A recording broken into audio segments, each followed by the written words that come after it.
샬롬. 오늘 함께 살펴볼 말씀은 느헤미야 6장입니다.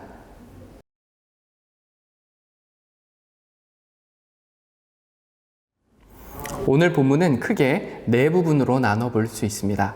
첫째로 사건의 시작, 둘째로 산발랏의 계획과 느헤미야의 대처, 셋째로 스마야의 미혹과 느헤미야의 대처, 넷째로 성벽의 재건입니다. 앞선 5장에서는 예루살렘 성벽 재건 후 약 12년이 지난 시점의 일을 다루고 있지만 오늘 본문인 6장에서는 그보다 앞선 4장에서 다루던 성벽 재건의 과정에서 마주한 방해 세력들과의 사건을 계속해서 다루고 있습니다. 4장과 6장은 재건의 방해 세력들에 대해 다루고 있다는 점에서는 동일하지만 그 분위기는 사뭇 다릅니다. 4장에서는 방해 세력의 등장으로 인해 재건에 참여한 유다 백성들이 불안한 모습을 보이지만 6장에서는 오히려 방해 세력들이 더욱 불안해하는 모습을 보이고 있습니다. 당시 상황을 잘 보여주는 1절을 함께 읽어보겠습니다. 산발랏과 도비아와 아라비아 사람 게셈과 그 나머지 우리의 원수들이 내가 성벽을 건축하여 허물어진 틈을 남기지 아니하였다 함을 들었는데 그때는 내가 아직 성문에 문짝을 달지 못한 때였더라. 성벽 공사는 분명 마무리 단계에 이르렀으나 끝난 것은 아니었습니다. 매우 중요한 문짝을 아직까지 달지 못한 상태였습니다. 그럼에도 산발랏과 도비아, 게셈을 포함한 원수들에게는 성벽이 재건되었다는 소식이 들려졌습니다. 성벽이 세워진 이상 쉽사리 예루살렘으로 올라올 수 없었기에 그들은 전략을 바꿨습니다. 그들은 4번이나 느헤미야에게 오노 평지에서 만나자고 요청했습니다. 그러나 느헤미야는 이것이 자신을 죽이려고 하는 그들의 함정임을 알았기에 거절했습니다. 그럼에도 그들은 집요했습니다. 그들은 5번째로 요청하면서 임봉하지 않은 편지를 함께 보냈습니다. 거기에는 유다 사람들이 모반을 위해 성벽을 건축하고 있고 느헤미야가 왕이 되려 한다는 소문이 돌고 있고 선지자를 세워 유다의 왕이 있음을 선전하고 있다는 이야기가 담겨 있었는데 곧 이것들이 왕에게 전달될 것이니 와서 의논하자는 내용이 기록되어 있었습니다. 임봉하지 않은 편지의 내용은 백성들이 크게 동요할 만한 것이었습니다. 과거 사마리아 사람들은 유다 귀환민들의 성벽 재건을 방치할 경우에 바사의 반기를 들게 될 것이라는 상소를 올린 적이 있습니다. 이를 받은 아닥사스다는 즉각 성벽 재건을 다음과 같이 중단한 적이 있습니다. 에스라 4장 21절을 제가 읽겠습니다. 이제 너희는 명령을 전하여 그 사람들에게 공사를 그치게 하여 그 성을 건축하지 못하게 하고 내가 다시 조서 내리기를 기다리라.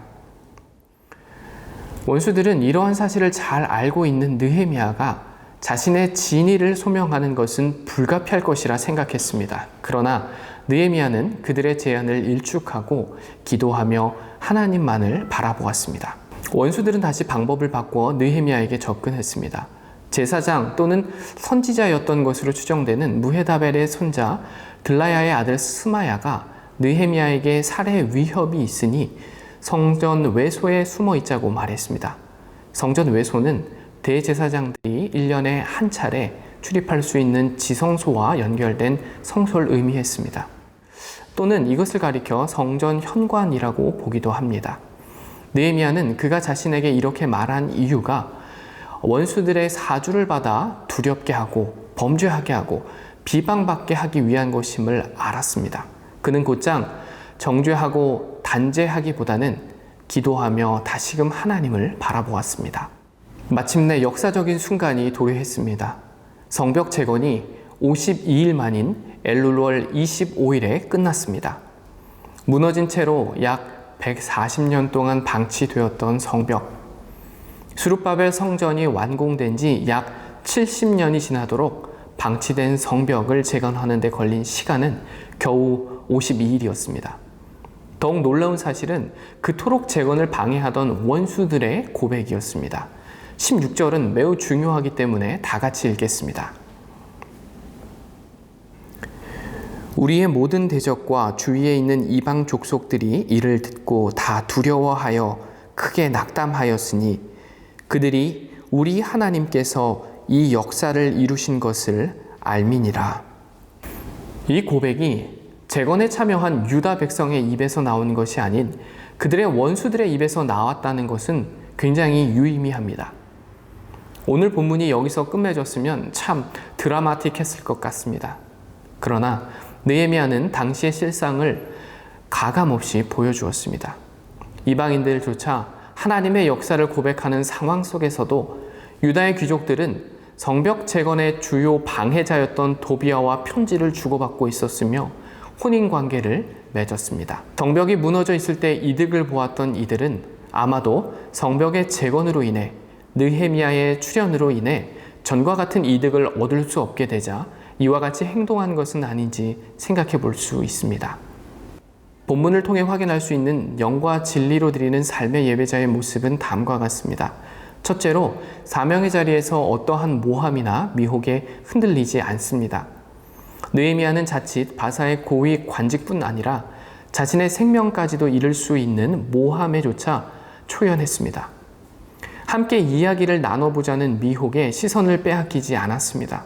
그저 묵묵히 하나님만 바라보며 맡겨주신 성벽 재건이라는 사명에 충실했습니다.